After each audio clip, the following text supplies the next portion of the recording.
My name is Genesis. Strange name, right? People always ask, are you religious or were your parents pastors? I always laugh it off. Say something vague, smile, move on. But the truth is, my name was never meant to be mine. Growing up in Lagos, my mother told me stories. She would say, Genesis, you were born under a bright sky. You kicked harder than the rain. She made me feel like I was carved from hope.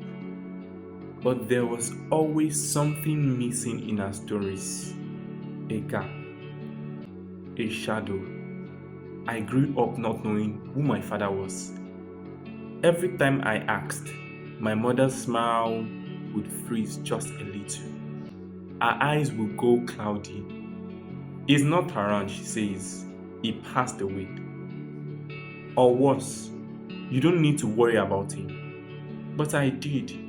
Every child does. I remember one afternoon when I was about 8, a man came to our house. He didn't look familiar, didn't speak much, just sat with my mother in the kitchen. I tried to peek, my mother caught me, rushed over, and told me to go play outside. Later that night, I asked, who was he? Just a distant cousin, she said, from the village. Even then, something didn't sit right. As I grew older, that man came around a few more times. Never stayed long. My mother always found a way to send me out to the store, to a neighbor's, anywhere but home. At 17, I stopped asking. I figured if the truth was meant to find me, it would, and it did, but not the way I expected. I started with a letter, a dusty, faded envelope buried in the back of a drawer. I wasn't snooping. I was looking for an old ID sheet asked me to fetch. The letter wasn't addressed, just one word, Temidayo. That's not my mother's name, at least, not the one I knew. I unfolded the paper, read the words, and my world began to crack. The name on the letter haunted me, Temidayo. My mother's handwriting was unmistakable, but the tone of the letter wasn't hers, not the woman I've lived with my whole life. It was raw, panicked, written to someone she called Babami. I stared at the letter for hours. It talked about shame, about escape, about carrying a child no one must ever know about. A child. Me. I didn't confront her immediately. I needed to know more. I went back to the drawer. There were photos tucked behind old rent receipts, faded images of a younger version of her, wearing wrappers, standing in front of a mud house. She looked happier, or maybe freer. One photo handwritten on the back, Temidayo, Ile Ekiti, 1997. That night, I waited till she fell asleep. I walked out into her room and looked at her, not as my mother, but as a woman with secrets. Who had she been before me? In the morning, I asked again, who is Temidayo? I said. She flinched. It was so slight I almost missed it. That's nobody, she muttered, avoiding my eyes. And the man that visits us? I asked. The one who looks at me like he's afraid? She stood up so fast, her chair fell over. Genesis, I told you, don't go looking for what won't give you peace. But peace had already left me. I didn't sleep that night. I lay on my bed, staring at the ceiling, hearing her words echo again and again. Don't go looking for what won't give you peace. But I had to. I started asking quiet questions, Googled how to get to Ekiti State. I'd never been there.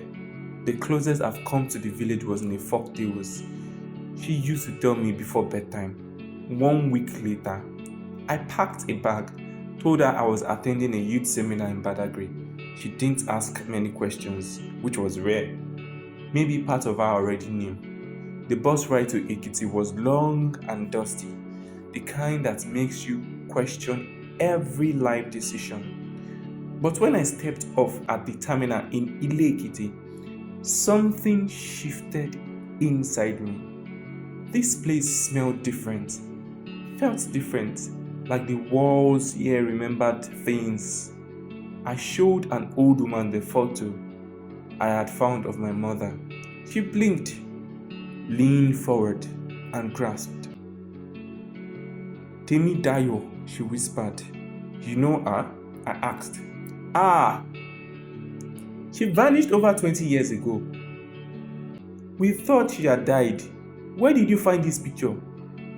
I'm my son. She stared at me like I'd said I was the president. The news travels faster than I could walk. People came out of their homes whispering, pointing. Some looked shocked, others afraid. An old man pulled me aside. His hand shook.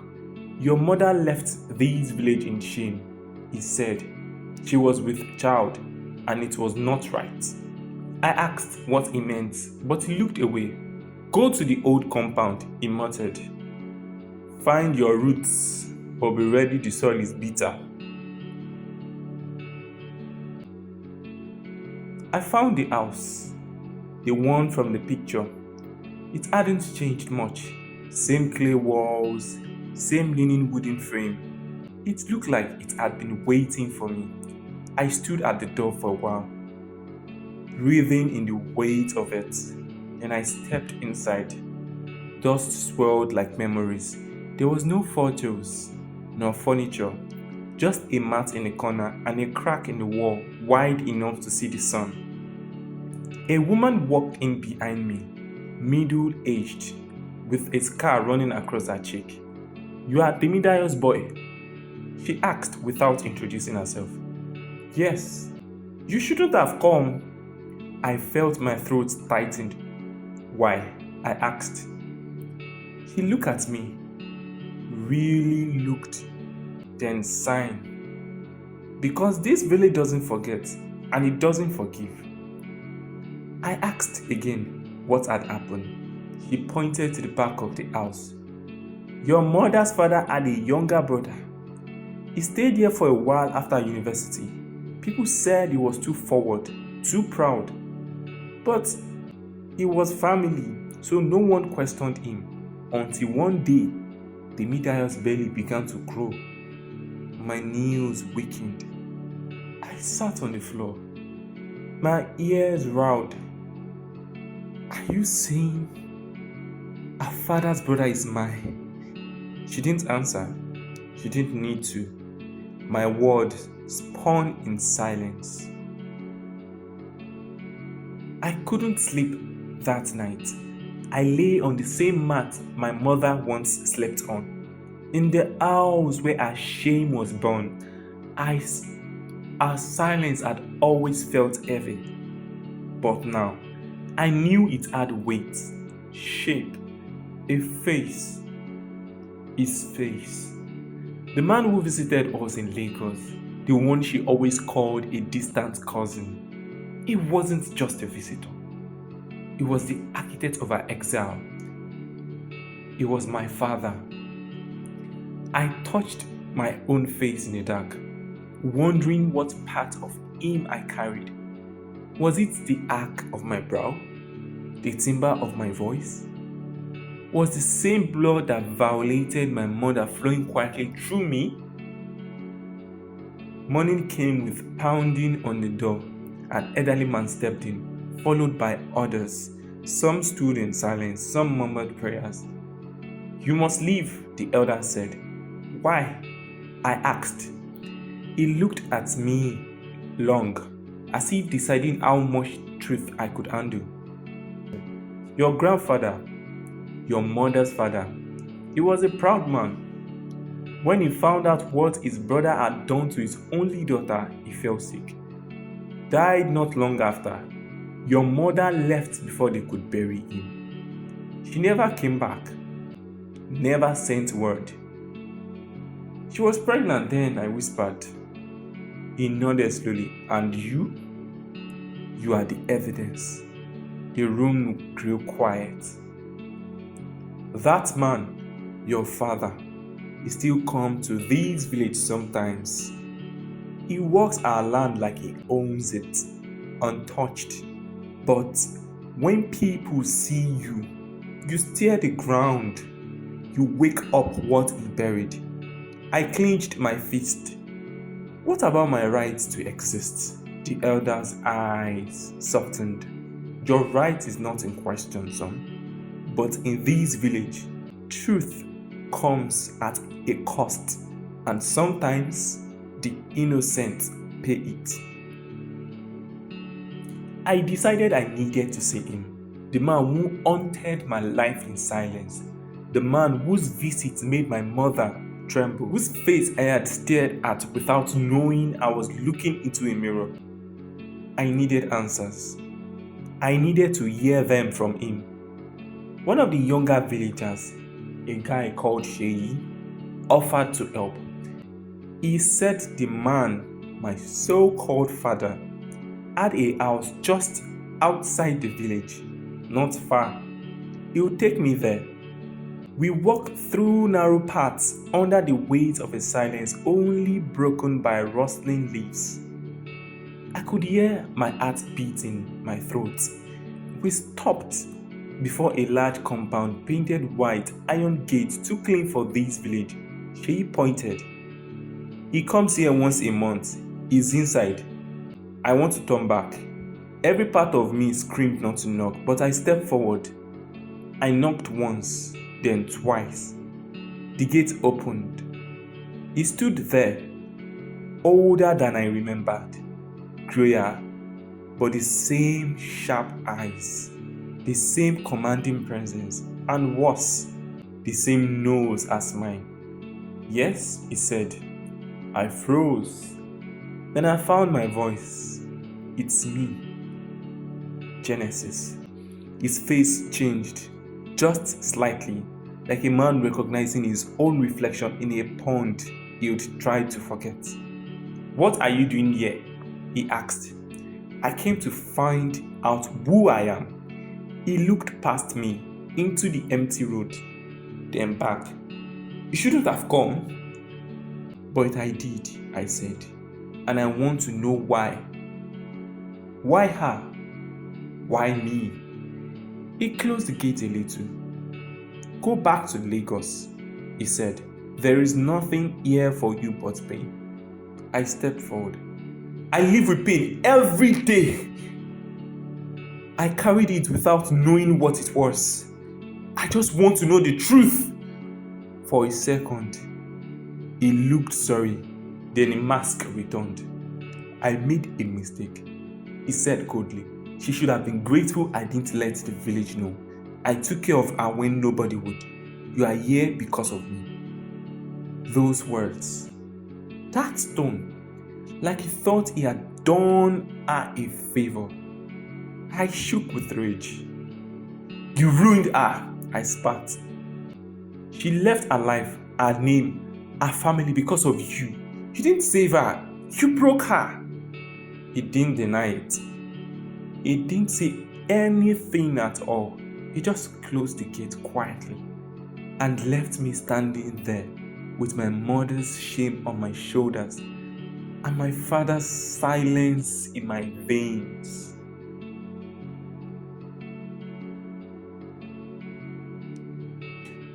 The journey back to Lagos felt longer than the journey to Ekiti. I sat by the bus window, staring at the blurred trees and passing towns, wondering what to do with the truth I now carried. What do you do with a father who doesn't want to be called one? What do you do when you find your origin wrapped in silence, shame, and things too dark to speak of? When I walked into the compound, My mother was sitting outside with a basin of washed clothes. She looked up and saw me, her eyes widening. Genesis! I dropped my bag at the door. Why didn't you tell me? She didn't pretend not to understand. She just stared at me for a long time. Then she stood, wiped her hands, and sat on a plastic chair beside the basin. Because I was trying to protect you. From what? I said. From him? From the truth? From myself? She looked away. From the world, she whispered. From their judgments. From carrying a name that would make you choke. I sat on a low stool in front of her. Mama, you lied. Tears filled her eyes, but she didn't cry. I ran, she said. I changed my name. I scrubbed every trace of the village off my skin. But no matter how far I ran, he always found me. He would come with money, with threats. I kept him away from you. I tried. Genesis, I really tried. Why didn't you fight? She looked at me then. And for the first time in my life, I saw her not as my mother, but as a woman, a wounded, terrified woman. Because I was 17, she said. And no one believed me. My own family turned on me. I had to choose between dying in shame or surviving in silence. I didn't speak. I just reached for her hand. It trembled in mine. I'm sorry, she whispered. Me too, I said. For weeks, we didn't speak about it again. Not the village, not him, not the terrible truth sitting in the corner of our home like an uninvited guest. Neither of us had the strength to send away. Mama went about life as usual, waking up early, sweeping the compound, selling fried yam and akara at her store. But something in her changed. She looked tired in the eyes, like the years she had held back were now rushing through her at once. I watched her, and I knew I had changed too.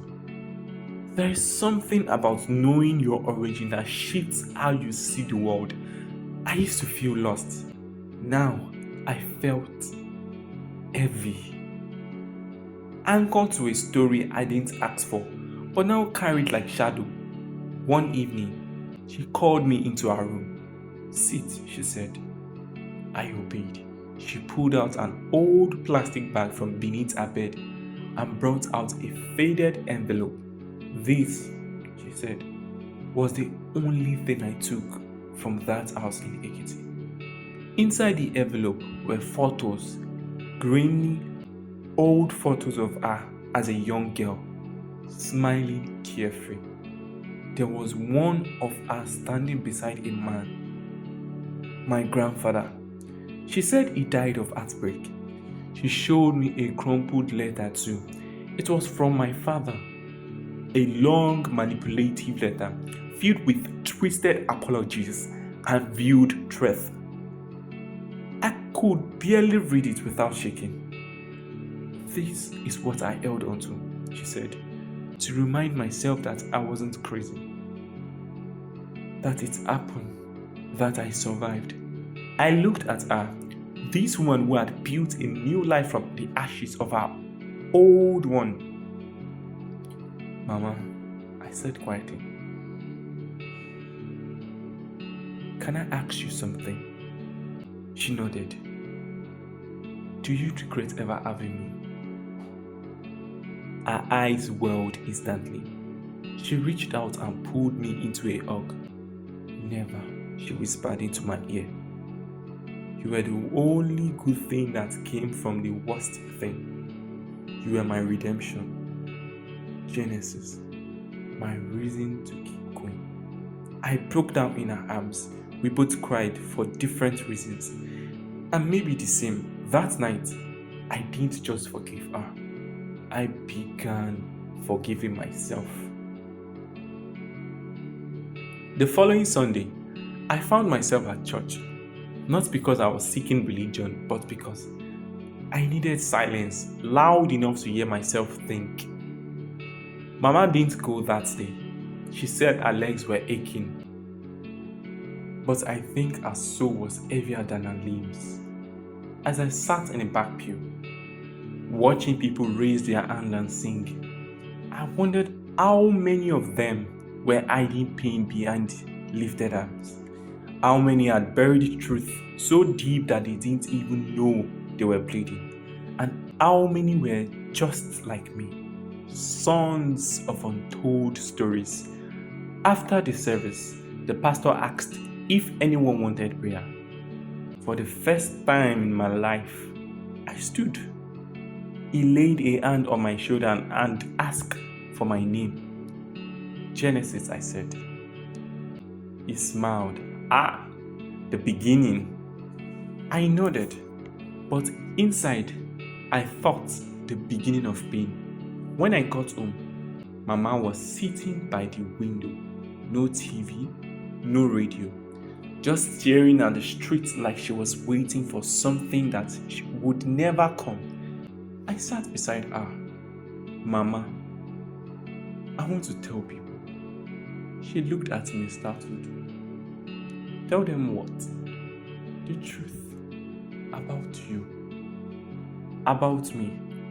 About everything. She shook her head instantly. Why would you do that? What do you gain? Maybe I don't gain anything, I said, but someone else might. Someone else who's living in silence. Someone else who thinks they are alone. She was quiet. It's not just your story anymore, Mama. I said, it's mine too. For a long time, she didn't respond. Then she stood up, went into her room, and came back with a notebook. Write it then, she said, but write it like fire. If you are going to burn bright enough for others to see the light. I started writing that night, not for a grade, not for praise, just to breathe, to put fire to paper, to find out who I was through every line I wrote. At first, the words came out like bleeding, raw, erratic, messy. But soon they formed a rhythm, a painful melody of memory and meaning. I wrote about the house in Ekiti, the smell of old walls and rain-soaked roofs. I wrote about silence Lagos, about Mama's eyes and a visitor who came with guilt on his face but never an apology. I wrote about shame, about longing, about not knowing who you are, even while staring at your reflection every morning. As I wrote, something strange happened. I began to feel lighter, like naming the pain gave it less power, like staring it in the face made it flinch. Mama watched me often, sometimes from the doorway, sometimes in silence, but she never interrupted, not even once. One afternoon, as I scribbled furiously by the window, she brought me a plate of jollof rice and sat quietly beside me. You are writing like your life depends on it, she said with a small smile. Maybe it does, I replied. She nodded slowly.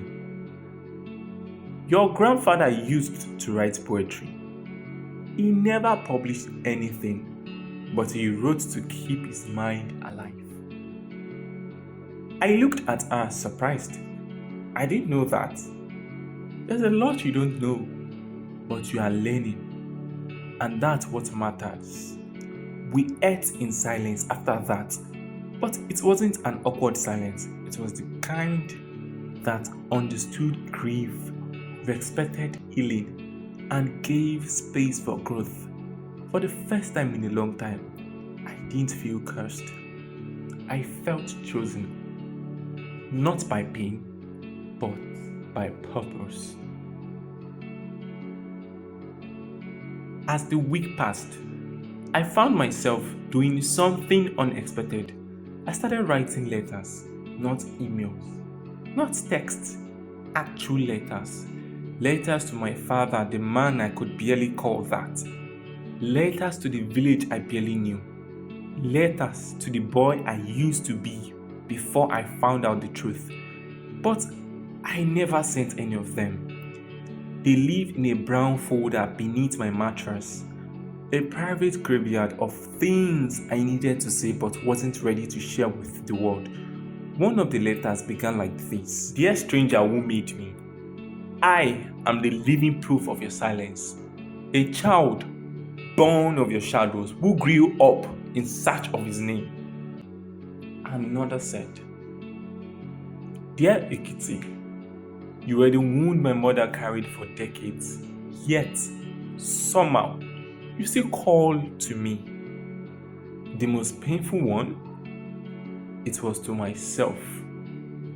Dear Genesis, I'm sorry you had to find out this way, that your name would carry more questions than answers, but I'm proud of you for asking, for digging, for not stopping even when it hurt. Writing those letters was like lighting candles in a room I'd kept dark for too long. They didn't fix anything, but they helped me see. Mama found one of them by accident. I came home from buying recharge card and met her sitting on the edge of my bedroom, holding the open page. She didn't speak. She just handed it to me, her hands trembling. She wrote this. Yes, it's beautiful, she whispered. It's painful, but beautiful. I nodded. It's how are you, Mama? She placed a hand on my cheek. Then keep writing. Don't stop. Then keep writing. Don't stop. It happened on a rainy Thursday afternoon. The kind of Lagos rain that turns straight into rivers and makes everything feel slower, softer. Mama and I were inside. She was frying plantain, and I was on the floor, proofreading the chapter I just wrote. There was a knock. Not loud, not urgent, just certain. Like whoever stood on the other side already knew they'd be let in. Mama froze. Her hands soaked in oil and salt suddenly felt useless. She looked at me, not with fear, but with a kind of dread only old scars can bring. I stood up. Should I open it? She hesitated, then nodded once. I walked to the door and pulled it open. It was him. Older, grayer, but still him. The man who had haunted our lives like an unanswered question. He looked me in the eye. No shame, no apology, just calm, like this was a normal visit. Good afternoon, he said. I didn't respond. Mama stepped behind me, her presence trembling but firm. What are you doing here? She asked, voice low. I heard he went to the village, he said, motioning to me. So I came to talk. I laughed. Not because anything was funny, but because the audacity was louder than the thunder behind it. Talk? I said. Now you want to talk? He looked at me like I was being unreasonable. You're my son, he said. Mama gripped the wall. Don't say that, she whispered. But it was too late. The word had already been set loose. Son. I stepped out, shut the door behind me and stood in the rain with him. You don't get to call me that, I said. You don't get to name what you destroyed. He signed, I made mistakes. You made a child out of your violence. That's not a mistake. That's a wound. His face hardened. I didn't come to fight. Then leave, I cut him, because you already lost. And with that, I turned around, opened the door, and walked back inside. Mama was crying softly in the kitchen. I didn't say anything. I just held her. And for the first time, she didn't tell me to be strong. She just let me feel.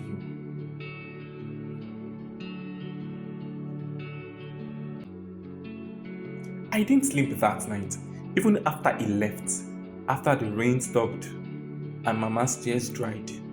I lay awake, staring at the ceiling, listening to the sound of Lagos humming outside the window like nothing had happened. But something had. He had looked me in the eye and said, "You are my son." And part of me wanted to scream. Another part wanted to believe it. Not because I wanted a father, but because I wanted to understand how a man could do what he did and still walk around as if the world owed him softness. In the morning, Mama acted like everything was fine. She cooked beans and pap, cleaned the house, hummed an old church hymns I hadn't heard in years. But I knew she was pretending. So was I. I took my notebook to the roof of the building. That was my favorite place when I needed air. From there, I could see the stretch of Lagos, its chaos, its beauty, its brokenness, and still feel like I was part of something bigger. Fire doesn't forget. That's what I had become. A fire, not burning everything down, but burning bright enough to remind myself that I existed, that I mattered. People always think healing is quiet, but sometimes healing is roused. Sometimes it writes chapters that bleed. Sometimes it confronts the past on a rainy afternoon and chooses not to let it back in. When I came downstairs, Mama was sitting by the radio. She looked at me. For once, I didn't see the girl who had run away from the kitchen. I saw a woman who had survived fire and raised one too. "You good?" she asked. I nodded. "I'm writing about him." She didn't stop me this time. She simply said, "Then write it completely. No half-truths, no protection. Let it burn." And that was the day I decided I wouldn't just write my story. I would write ours too.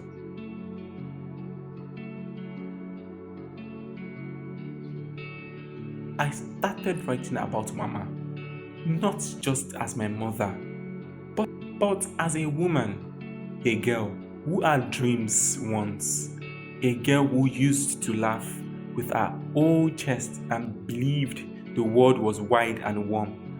I wrote about the village, the way she described it when I was younger, the streams she used to fetch water from, the smell of akara on Saturday morning, the small school with cracked chalkboard where she was top of her class. I wrote about the uncle, the silence, the fear, the moment her body stopped belonging to her and became something else, something stolen. But I didn't write it with pity. I wrote it with fire, with grit, with grace. Because she didn't just survive, she rebuilt. She ran away, yes, but not to disappear. She ran to live, to raise me, to become something outside of pain. When I read some of it aloud to her one night, she was quiet. She didn't cry. She didn't nod.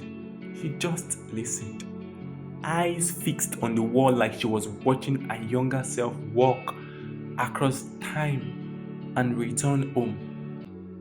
You are brave, I said after I finished reading. No, she replied softly. I was broken, but I didn't let it end me. That line stayed with me. Broken, but it didn't end me. That was going to be the dedication. To every woman who survived the story no one wanted to hear. To every child born in a silence that stretched across generations. To every boy named Genesis, trying to rewrite how it all began. The more I wrote, the more I understood. Mama's story wasn't just a tragedy. It was the reason I had a spine, not made of bone but of truth.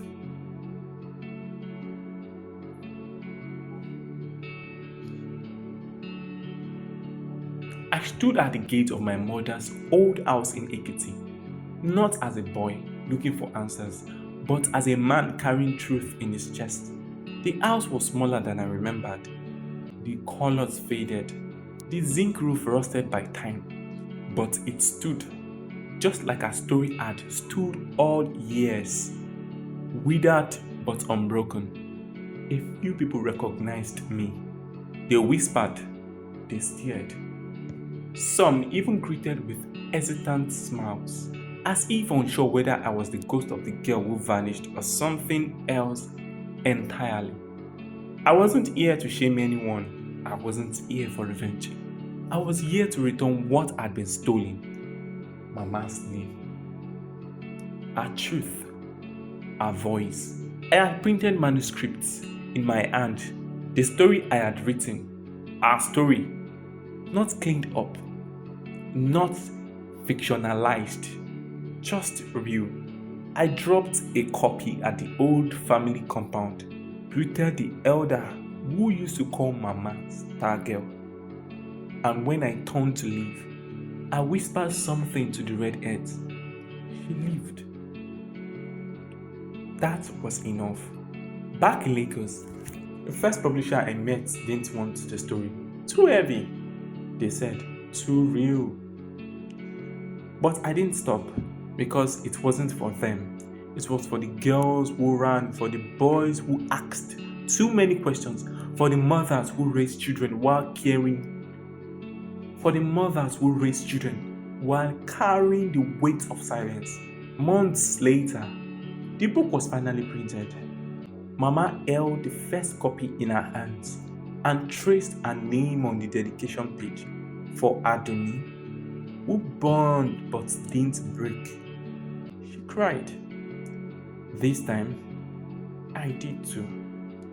And for the first time in my life, I looked in the mirror and saw someone whole. Not because I knew everything, but because I had chosen to name myself Genesis.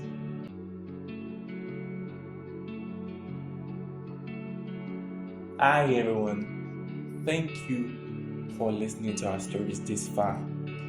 We know you enjoy our stories very much. Please do well to subscribe, leave a like, if possible share to your friends, because this helps us to know the type of stories to put out there and to know if our story is worthy of the listeners. Thank you very much.